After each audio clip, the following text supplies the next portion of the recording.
Հաղորդաշարի գլխավոր գործընկերն է Valex խմբի Base Metals ընկերությունը։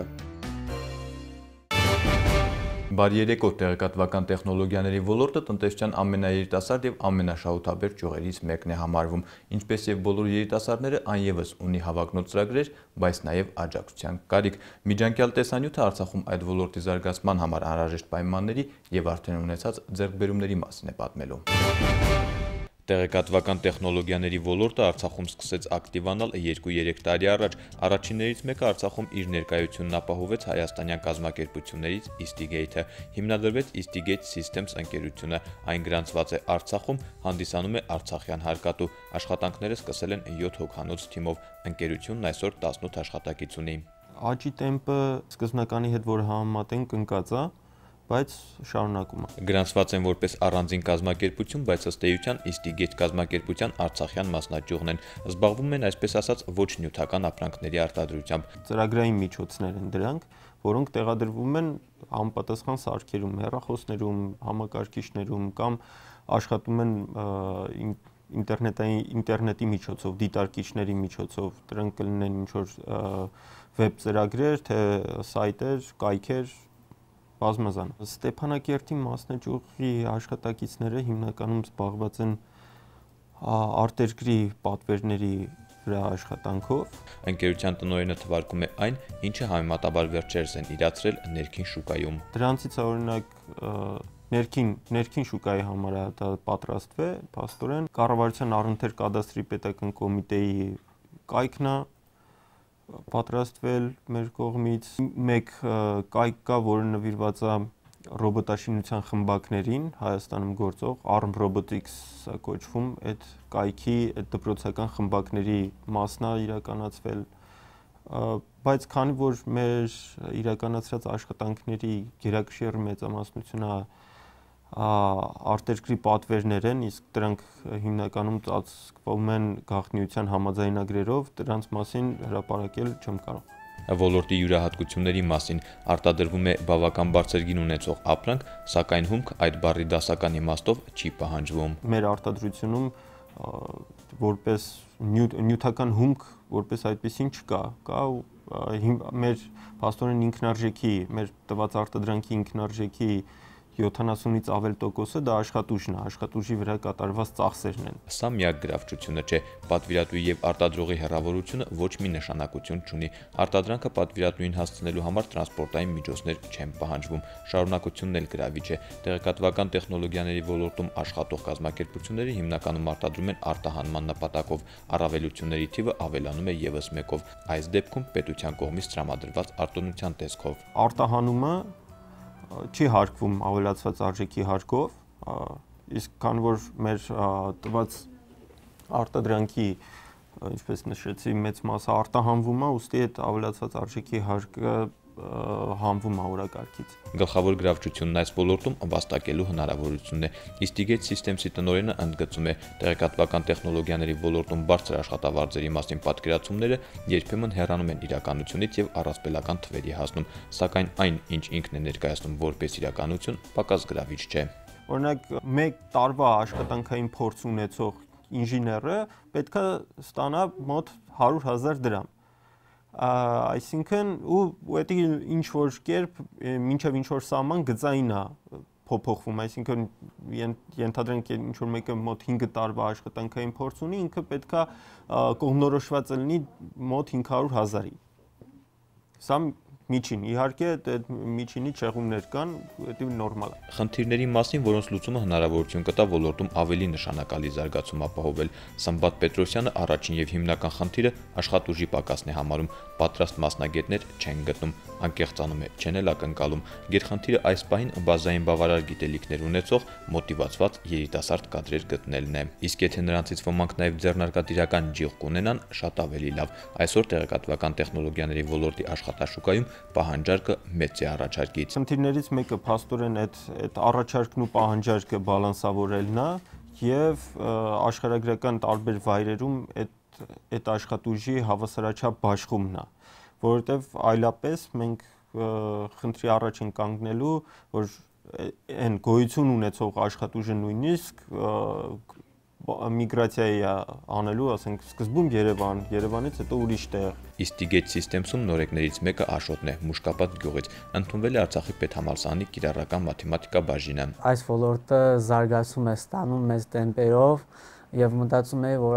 սա հեռանկարային մասնագիտություն է։ 2013 թվականի մարտի 29-ին Եռակոմ համաձայնագրով Արցախի պետական համալսարանում բացվեց կապի միջոցների, միկրոէլեկտրոնային սխեմաների եւ համակարգերի ամբիոնը։ Այսօր ամբիոնը 17 ուսանող ունի, 2 խումբ։ Մեր ուսանողներից 2-ը մասնակցել են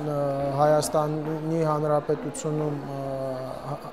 միջազգային օլիմպիադայի եզրափակիչ փուլին եւ արժանացել են պատվոգրերի։ Աշոտն էլ կիրառական մաթեմատիկայից տեղափոխվեց նորաբաց ամբիոնը։ Նոր մասնագիտությունը ավելի հոգեհարազատ է, զուգահեռ փորձուսուցում է անցնում Istigate Systems-ում։ Այն ինչ սովորում ենք համալսարանում տեսությունը իրականում երբ օգտագործում ես արդեն ավելի հասկանալի է դառնում եւ օգտագործելով ավելի շատ բան ես սովորում, քան ուղղակի տեսություն ուսումնասիրելով։ Ինչն է պատճառը, որ երիտասարդներից շատերը անտարբեր են անցնում նման գրավիչ մասնագիտության կողքով։ Պատճառները կարող են շատ լինել, ինքը մեկն է առանձնացնում։ Աշակերտների մասնագիտական կողմնորոշման ուղղությամբ աշխատանքը պետք է սկսել հնարավորինս վաղ տարիքից։ Պետք է սկսել ավելի փոքր տարիքից։ Այն ժամանակ, երբ արդեն դա 6-րդ, 7-րդ դասարանում, երբ աշակերտների մոտ արդեն սկսում է ձևավորվել սեր որևէ առարկաների, որևէ մասնագիտության հանդեպ եւ հիմնականում հենց այդ տարիքում է կատարում մասնագիտության ընտրությունը։ Այսօր այս մասնագիտության համար նոր հնարավորություններ կան։ Մեկ աշակերտ, մեկ համակարգիչ կարգախոսով արդեն 4 տարի է Արցախում գործում է նոր ծրագիրը, որի շրջանակներում Ստեփանակերտի եւ Շուշիի տարրական դասարանների աշակերտները արդեն ունեն սեփական IXO համակարգիչներ։ Շուտով կավարտվի նաեւ շրջկենտրոնների տարրական դասարանների աշակերտների համակարգիչներով ապահովման գործընթացը։ Պետք է աշխատանքը ծրագիրը շարունակի ոչ միայն տարրական օղակում, այլ նաև աշխատանքը զուգահեռ տանենք նաև միջին օղակում։ Անձնական համակարգիչներ կստանան նաև 6-րդ դասարանցիները։ Կրտսերների համար նախատեսված IXO-երի փոխարեն միջին դասարանների աշակերտները ավելի հզոր եւ ավելի լայն հնարավորություններ ունեցող նետբուքներ են ստանում։ Դա գնահատում են եւ աշակերտները եւ ուսուցիչները։ Հնարավորությունները ավելի շատ են եւ կարելի է օգտագործել դասերի համար, ընկերներին հետ շփվելու։ Մենք դպրոցում դասարաններում օգտագործում էինք համակարգիչ դասերին, տարբեր շնորհանդեսներ էինք պատրաստում, տեսաֆիլմեր էինք ցույց տալիս, բայց աշխատում էր միայն ուսուցիչը։ Այժմ երեխաների հետ միասին մենք դասի process-ը ավելի կհեշտացնենք։ Հաջորդ փուլը պետք է լինի համացանցով ապահովումը։ Խնդիրը արդեն լուծված է հանրապետության մեծ մասում։ Առավել մատչելի եւ առավել հասանելի կապերի տեսակներից մեկն է Wi-Fi ինտերնետային կապը, որը Արցախում գործում է 2012 թվականից։ Եվ ըստ մշակված ծրագրի աստիճանաբար սկսվել են Wi-Fi կապով ապահովել Արցախի բնակավայրից սկսած 500 եւ ավելի բնակչություն ունեցող բնակավայրերից։ Ղարաբաղ Տելեկոմ Փակ բաժնի դերական ընկերության կողմից 2014 թվականին նախագիծ էր մշակվել Լեռնային Ղարաբաղի Հանրապետության ողջ տարածքում 200 եւ ավել բնակիչ ունեցող համայնքները լրիվությամբ ապահովել Wi-Fi-ով։ Նշեմ, որ նշված ծրագիրը իրականում արդեն ավարտված է, բացառությամբ Հադրութ շրջանի Մոխրենես գյուղում, որտեղ հիմի կատարում են մոնտաժման աշխատանքներ եւ նույնպես կավարտվի փետրվարի սկզբներին։ 2015 թվականի հունվարի 1-ի դրությամբ Wi-Fi կապով Wi-Fi ինտերնետային ծառայություն առկա է 144 բնակավայրում, որից հնարավորություն ունեն օգտվելու ԼՂ բնակչության ավելի քան 96%-ը։ Ըստ այդ նույն ծրագրի 2015 թվականին կսկսվեն 100 եւ ավելի բնակչություն ունեցող բնակավայրերի Wi-Fi կապով ապահովման աշխատանքները։ Ընդհանուր առմամբ ինտերնետ կապի անշարժ եւ շարժական ծառայություններից օգտվելու հնարավորություն են Արցախի բնակչության մոտավորապես 98%-ը։ Այդ ուղղությամբ աշխատանքները կշարունակվեն նաեւ 2015 թվականին։ 2015 թվականին համաձայն նախագծի, արդեն պատրաստ նախագծի, Լեռնային Ղարաբաղի Հանրապետությունում եւս 35 համայնքներում կապահովի Wi-Fi ինտերնետ ծառայությունով։ Համացանցը համայնքացնելուց հետո հաջորդ քայլը համայնքի կրթօջախները համացանցով ապահովելն է։ Գործակալության պետը այդ առումով ունեցած ձեռքբերումները թվերով է ներկայացնում։ Ասորադրությամբ 126 դպրոցներ ապահովված են 3 մեգաբիտ վարկյան զեղչային սակագնով ինտերնետային կապ։ 35 դպրոց եւս նույնպես այս տարի կապահովեն Wi-Fi ինտերնետ կապ։ 2017 թվականին ըստ նախատեսվածի Արցախի բոլոր համայնքներն են ապահովված լինելու համացանցով, ժամանակացույցից շեղումներ չեն լինի։ Այս ոլորտի նկատմամբ ուշադրությունը ընդգծված է։ արտադրական ենթակառուցվածքների նախարարի հանձնարարականով մեր գործակալության կողմից բարբերաբար անց են կացվում ստուգումներ ինտերնետ եւ բջջային կապի, ինչպես նաեւ թվային եւ անալոգային հեռուստատեսության հեռարձակման որակի ստուգումներ։ Ստուգումների արդյունքները նշված թերությունները զեկուցում են նախարարին, ապա այդ թերություններին տրվում են օպերատիվ լուծումներ։ Ոմանք Արցախում տեղեկատվական տեխնոլոգիաների զարգացման հնարավորությունների ու պայմանների մասին գիտեն ոչ թե լսածով, այլ արդեն տարիների փորձով, նրանցից մեկն էլ մեր այսօրվա հյուրն է։ Թեմայի շուրջ իրական հատվածում այսօր զրուցելու ենք Synergy Systems ընկերության տնօրեն Միքայել Սարգսյանի հետ։ Բարի երեկո, պարոն Սարգսյան, շնորհակալություն զրույցի հրավերը ընդունելու համար։ Տեղեկատվական տեխնոլոգիաների ոլորտի մասին խոսում են շատերը, լսել են բոլորը, բայց թե այն իրենից ինչ են ներկայացնում, շատերը բավական մեղմ ասած ընդհանուր գծերով են պատկերացնում։ Առաջարկում եմ հենց դրանից էլ սկսենք մեր զրույցը, ինչ է տեղեկատվական տեխնոլոգիաների ոլորտը եւ Արցախում հատկապես որ մասով է այն ներկայացված։ Ես կասեի, որ տեղեկատվական տեխնոլոգիաների ոլորտը դա մի հզոր գործիք է մարդկության համար, որը հնարավորություն է տալիս բավականին լավ ու շուտ տիրապետել ինֆորմացիան դաշտին եւ նաեւ հնարավորություն է տալիս նորագույն տեխնոլոգիաները օգտագործել տնտեսության բոլոր ոլորտներում, ինչը բավականին դրական աճ է տալիս տվյալ ոլորտների զարգացմանը եւ աշխատանքների կազմակերպմանը։ Տեղեկատվական տեխնոլոգիաների ոլորտը Ղարաբաղում վերջին 2 տարին է, որ սկսել է բավականին լավ զարգանալը, դա կատարվում է շնորհիվ նրան, որ ասենք որոշ միջազգային կազմակերպություններ ստեղ բացել են մասնաճյուղեր եւ իրականացնում են տեղում աշխատանք։ Այսօրվա դրությամբ լավ տեմպերով զարգանում է, ասենք կառավարությունն էլ դա հասկանում դրա լավ կողմերը, դրական կողմերը ու ասենք բավական լուրջ ուշադրություն է դնում այդ ոլորտի զարգացմանը։ Արցախում կոնկրետ որ ուղղությունն է, որ կարող ենք ասել ներկայացված է, ու շատ թե քիչ։ Արցախում այս պահի դրությամբ հիմնական գործող ընկերությունների Synergy-ն, Instigate-ը, մեկ էլ Synopsys-ը, որից վերջում սկսել են աշխատելը, ուրեմն Synergy-ի ուղղությունը, ասենք մենք մշակում ենք ծրագրեր, որը հնարավորություն է տալիս, ասենք կազմակերպել անալիտիկա ցանկացած ոլորտի համար, այստեղ տեղում ասենք մեր մասնագետները մշակում են ծրագրեր ու որը լրիվությամբ արտահանվում է, մշակած ծրագրերը օգտագործում են երկրապետությունների կառավարությունները, մեծ բարեգործական կազմակերպությունները, ովքեր իրենց աշխատանքային ընթացքում հետաքրքիր է, ասենք որ ամեն ինչ լինի թափանցիկ, ու ասենք մեր լուծումները դա հնարավորություն է տալիս։ Instigate-ը զբաղվում է 2 ճյուղով, մի մասը իրենց mobile application-ների համար ինչ որ բաներ են նախագծում, հետո ստեղ տեղական ինչ որ պատվերներ են վերցնում, նաև իրենց product-ներ, ասենք իրենց լուծումներն են դելի, ստեղ ասենք տեղում զարգացնում ու մեծացնում։ Նշեցիք, որ վերջին 2 տարում է որ ակտիվություն է նկատվում ոլորտում, բերեք հենց ձեր օրինակի վրա խոսենք, դուք ինքներդ էլ Արցախի պետհամալսարանի կիրառական մաթեմատիկա բաժնի շրջանավարտն եք, բայց տարիներ առաջ գերադասեցիք աշխատանքը սկսել ոչ թե տեղեկատվական տեխնոլոգիաների ոլորտում, այլ շինարարությունում, ինչու։ Ավելի շուտ դա տես չէր, մենք ի սկզբանե որ ավարտեցինք արդեն ուսում ավարտելուց հետո, մենք որոշեցինք ստեղ տեղում էլի զբաղվել տեղեկատվական տեխնոլոգիաների ոլորտով, փորձենք այլ զարգացնենք եւ անենք բավական լուրջ մակարդակի։ Ուղղակի այն ժամանակ շատ քչերն են հասկանում տեղեկատվական տեխնոլոգիաների արձիությունը, կարևորությունը, այն ժամանակ հիմնականում, ասում եմ 2002-3 թվականներին, ավելի պատկերացնում են թե համակարգիչը մենակ պետք կարելի է օգտագործել, ասենք, սոցիալական կայքեր մտնելու, ինչպես Skype-ով խոսելու, մեկ որպես տպող մեքենա, մեկ էլ որպես խաղալու սարք, այդ ձև են պատկերացնում։ Շատ դժվար էր բացատրել, ասենք մարդիկ հասկանան, որ ասենք դրա ներդնում, ասենք տեղեկատվական որոշ լուծումներ, որ կարելի է տեղում տալ, ասենք դա օգտագործել, ասենք ցանկացած ոլորտում բավականին լավ էֆեկտ կտա։ Ու դե ժամանակավորապես դա միջև ասինք եկան հասկացան, բավականին ժամանակ ձգվեց։ Ձեր վերադարձը ՏՏ ոլորտ նշանակում է այդ ոլորտում արդեն շատ բան է փոխվել։ Այն դարձել է արդեն ավելի գրավիչ։ Մեր հիմնական խնդիրը Ղարաբաղում տեղեկատվական տեխնոլոգիաների ոլորտի զարգացմանը սկզբից կապված էր նրա հետ, որ ասենք, քանի որ մեր պետության կարգավիճակից ելնելով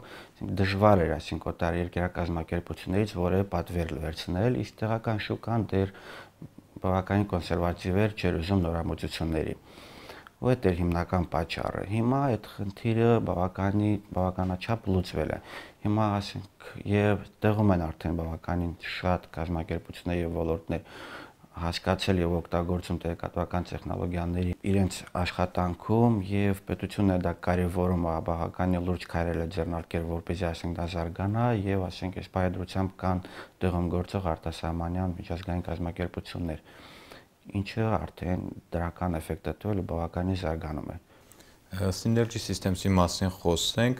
այս կազմակերպությունը Արցախում ՏՏ ոլորտում այսպես ասենք 5 կազմակերպություններից մեկն է։ Սակայն եթե նույն Հայաստանի հետ համեմատենք, այնտեղ տասնյակ կազմակերպություններ կան։ Այդ ոլորտում աշխատող Արցախում դեռ ընդամենը 3 կազմակերպության անուն են կարողանում տալ։ Ինչն է պատճառը, որ Արցախը գրավիչ չէ այստեղ աշխատելու համար։ Երևի հիմնական խնդիրը նա է, որ ասենք տեղում չկա պատրաստի մասնագետներ։ Այս պահի դրությամբ եկած այդտեղ կազմակերպությունները բոլորը սկսել են այնց, որ սկսել են մասնագետներ պատրաստելը։ Մասնագետների լավ մասնագետներ լինելը դա ոչ թե միայն նշանակում է, ասենք, կրթություն, դա նաև նշանակում է նաև պրակտիկա։ Իսկ ցավոք սրտի, ասենք, մեր մոտ 1998 թվականին հենց առաջի խումբը եղավ Գեղարականի, այն ժամանակից կար միայն ուսուցում։ Իսկ պրակտիկայի համար որևէ բան չկար։ Տեղում եկած կազմակերպությունները այսօր ովքեր որ ստեղ աշխատում են, հենց իրենց գործունեությունը սկսել են այնից, որ սկսել են ուսումից, ասենք տեղում եղած մասնագետները, որոնք ինչ որ գիտելիքներ ունեին, որը բավարար չէ, ասենք նորմալ աշխատելը, այսինքն ինչ որ արտադրանք տալը կամ ինչ որ լուծում տալը, բայց նրանց հետ մի 3 ամիս աշխատելուց հետո նրանք արդեն հունի մեջ են ընկնում ու սկսում են աշխատելը։ Ոստե եկան կոնկրետ այն կազմակերպությունները, ովքեր որ կարողացան տեղում մասնագետներ գտնեն, հավաքեն, վերապատրաստեն ու արդեն աշխատանք սկսեն։ Իստում թե հիմնական պատճառը դա, որ ասենք այս բայդրությամբ ստեղ դեռ 3-ն է։ Կոնկրետ Synergy Systems-ը ինչից սկսեց եւ այսօր ինչի է հասել։ Խոսենք աշխատակիցների թվի մասին, խոսենք տեխնիկական հնարավորությունների մասին։ Մենք ավարտելուց հետո մի խումբ հավաքվեցինք, մի 7 հոգի։ Մենք տեղում որոշ խնդիրներ լուծեցինք։ Դա Արցախ պետական համալսարանի ավտոմատ կառավարման համակարգն է, ներքին գործերի նախարարության ճանապարհատրանսպորտային պատահարների վերահսկման եւ գրանցման հաշվառման խնդիրն ենք լուծել։ Առողջապահության նախարարությունը եսա մի քանի տարի իրենց կադրերի հաշվառումով եւ գրանցումը հպենել կազմակերպում, ասենք, մեր պատրաստած ծրագրով։ Ու տենց մի անգամ տեսա, որ Արցախ բրիջին 11 թվականի Արցախ բրիջը որ կազմակերպած է, այնտեղ մյուս ոլորտի աշխատանքով է ներկայանում, այո, տեսա, որ այնտեղ կա տեղեկատվական տեխնոլոգիաների զարգացումը, այսինքն նվիրված մասնախումբ, որ ասենք քննարկում են եւ փորձում են մի հատ լուծում գտնեն։ Այդ ժամանակ այդ ոլորտի զարգացման հարցով զբաղվում էր Եսայան Կարենը։ Ներկայացրեցի իրեն մեր աշխատանքները, այն ինչ որ կարող ենք անենք, մեր հնարավորությունները, ինքը բավականին լուրջ ընդունեց, տեսավ, նայեց, ուսումնասիրեց, հետո Synergy հիմնադիր Աշոտ Հովհաննիսյանին հրավիրեց այդտեղ։ Մենք այդտեղ տեղում հանդիպեցինք, ես ցույց տվեցի մեր խումբը, ինչ ենք անում եւ ինչեր ենք արել։ Ինքը հավանեց մեր աշխատանքը եւ դիմեց, ասեց՝ եկեք փորձենք այդտեղ տեղում մասնաճյուղ բացեք, որտեղ որ կսկսեք աշխատելը։ Այն թիմից շատ քիչ հոգի անցան Synergy մասնաճյուղը այդտեղ զարգացնելու, բայց մենք հավաքեցինք ուսանողներ ու սկսեցինք 5 հոգով։ 2012 թվականի սեպտեմբերին հիմնադրվեց այդտեղ մասնաճյուղը, մենք 5 հոգով սկսեցինք, այս պահի դրությամբ 2 տարի 4 ամիս անց։ Մասնաճյուղում կա 22 հոգի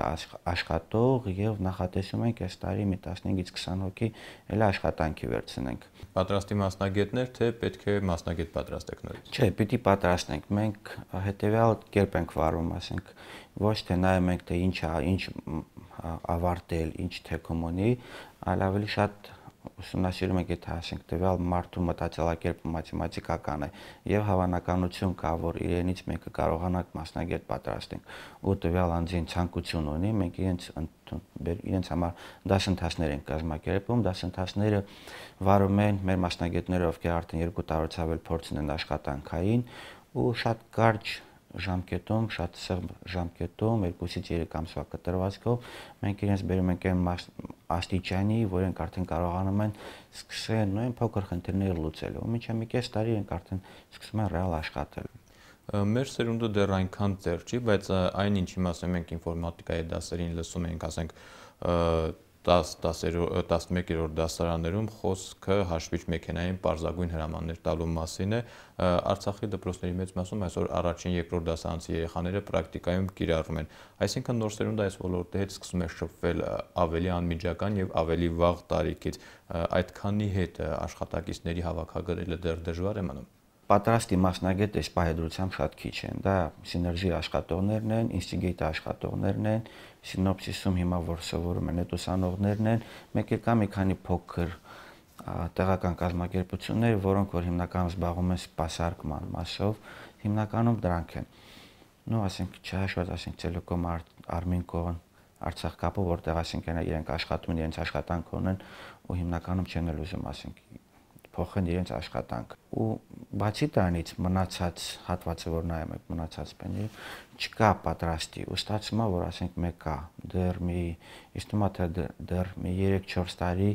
լինելու այդ խնդիրը, ու ասենք անընդհատ պիտի վերցնենք, վերապատրաստենք ու նոր արդեն անցնենք աշխատանքի։ Այդ կար մասնագետներ գտնելը տենց այդքան էլ այդ ավելի ոչ թե մասնագետներ, մարդիկ ովքեր որ կցանկանան ու ի վիճակի կլինեն այդ դասընթացները անցնեն ու անցնեն աշխատանքի, նես չի որ շատ է, բայց այն կարգ էլ չի որ քիչ է, ասենք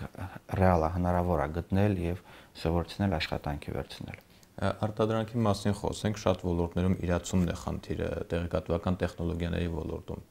հարցի դրվածքը ինչպիսին է։ Մենք միջազգային կազմակերպության մասնաճյուղ ենք, մենք իրացման հետ կապված որևէ խնդիր չունենք։ Այս պահեդրությամբ աշխատում ենք հիմնականում նա էքսպորտ։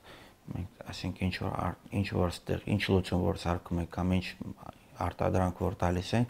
դա հիմնականում էքսպորտ է։ Ասենք մեր իրացման շուկան արտասահմանյան պետությունների կառավարություններն են հիմնականը։ Իսկ մեր կառավարությանը հետաքրքիր չի ձեր առաջարկները։ Դա մի երկու անգամ քննարկվել է, բայց դրական արձագանք չկա։ Ինչով է հեշտ եւ ինչով է դժվար տեղեկատվական տեխնոլոգիաների ոլորտի համար Արցախում աշխատելը։ Օրինակ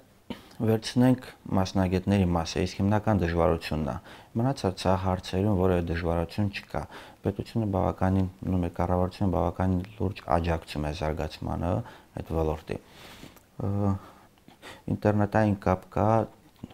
ինքն էլ բավականին անխափան, խոսանք կա, տարածքա կոմպյուտեր կա։ Այդ միակ ոլորտն է, որտեղ որ ասենք ինչ որ հատուկ սարքավորումներ պետք չի, հումք պետք չի, այսինքն պետք է մենակ խելոք մասնագետներ, որ ովքեր ի վիճակի են եւ ցանկություն ունեն աշխատեն եւ զարգանան։ Կառավարությունից ինչ ակնկալիք ունեք։ Նշեցիք, որ աջակցություն կա, բայց ավելի կոնկրետ, ավելի հեռանկարային զարգացման համար, ավելի մասշտաբային զարգացման համար կառավարությունից ակնկալիքներ կան։ Իսկ թվում է թե իրենք այս պահեդրությամբ ամեն ինչ անում են, ինչ խնդիր կա, որ ասենք որպեսզի դա զարգանա։ Այս պահեդրությամբ օրինակ կոնկրետ մենք որևէ խնդիր չունենք մեր գործը ստեղծավալելու, զարգացնելու, մեծացնելու։ Այս ամբողջը հաշվի առնելով Արցախում տեղեկատվական տեխնոլոգիաների զարգացման ապագան ինչպիսին եք տեսնում։ Կզարգանալու է ու բավականին լավ տեմպերով, հաշվի առնելով որ այսա շուտով IT կենտրոնը կսկսի աշխատելը, իսկ թվում է թե մինչև մի քանի տարի բավականին լուրջ աշխատանք կտանի, հետո ասենք զարգացումը շատ դրական կազդի նաև ասենք պետության տնտեսության զարգացմանը։ Շնորհակալություն, պարոն Սարգսյան։ Այսօրվա համար այսքանն էինք նախատեսել, կհանդիպենք 2 շաբաթ անց, բարի գիշեր։ Հաղորդաշարի գլխավոր գործընկերն է Valex խմբի Base Metals ընկերությունը։